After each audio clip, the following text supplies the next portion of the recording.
Nagalay ng bulaklak si Pangulong Ferdinand Marcos Jr. sa bantayog ng pambansang bayani na si Dr. Jose Rizal sa Luneta Park sa Maynila. Ngayong araw, binigyang pugay ng Pangulo ang mga bayaning nagbuwis ng buhay para makamtan ang kalayaan ng bansa, kasabay ng selebrasyon ng ika-127 anibersaryo ng kalayaan ng Pilipinas.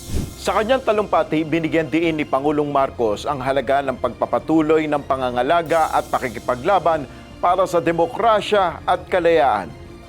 Ngunit ang kalayaan at ang demokrasya, tulad ng pag-ibig sa tinubuang lupa, kailangang inaalagaan, binabantayan at ipinaglalaban. Dahil ang totoong kalaban ng kalayaan ay ang pagiging manhid. Manhid sa hinain ng taong bayan, manhid sa kalagayan ng ating kapwa, manhid sa kapakanan ng ating bansa. Sa gitna ng kalayaan tinatamasa ng bansa, ayon sa Pangulo, naglipa na naman ang mga pekeng impormasyon o misinformation. Tinawag ito ng Pangulo na salot sa kalayaan. Sa kabilaan niya ng kampanya ng pamahalaan laban sa mga maling impormasyon, may ilan pa rin anyang naniniwala sa mga kasinungalingan. Nakakalungkot din na may ilan din sa ating mga kababayan ay pinipilit ang maling paniniwala para sa interes ng iba at hindi para sa kapakanan ng ating mga kababayan Pilipino. Maging mapanuri tayo lagi. Alamin natin ang totoo. Labanan ang mga kasinungalingan. Piliin natin maging tapat kahit walang nakakakita.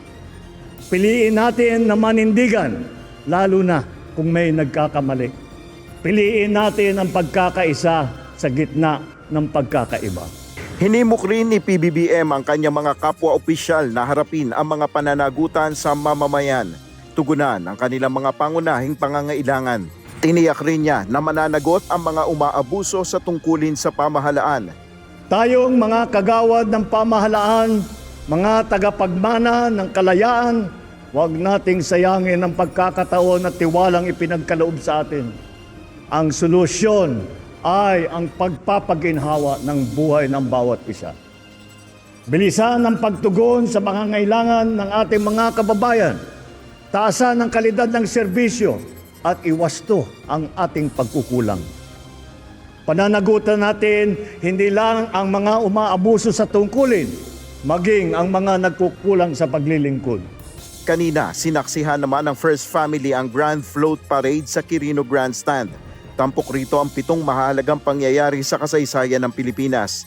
Ipiniresinta rito ang istorya ng kabayanihan ng iba't ibang rehiyon at binigyang buhay ang mga naganap sa bansa na nagbigay daan upang makamit ang kasarinlan ng Pilipinas.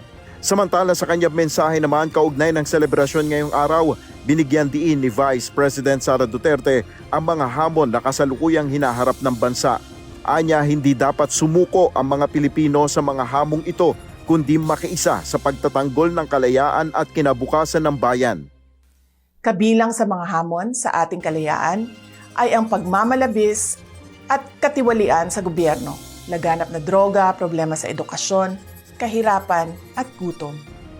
Ipinagmalaki natin sa mundo ang kalayaan ng mga Pilipino. Huwag nating isuko ang kalayaang ito sa mga taksil at walang malasakit sa ating mamamayan at sa ating bayan.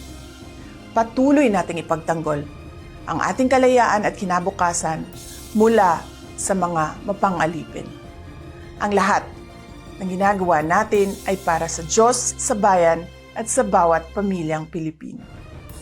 Nel Maribuhok, UNTV News and Rescue, Diyos ang aming sandigan, serbisyo publiko ang aming pinahalagahan.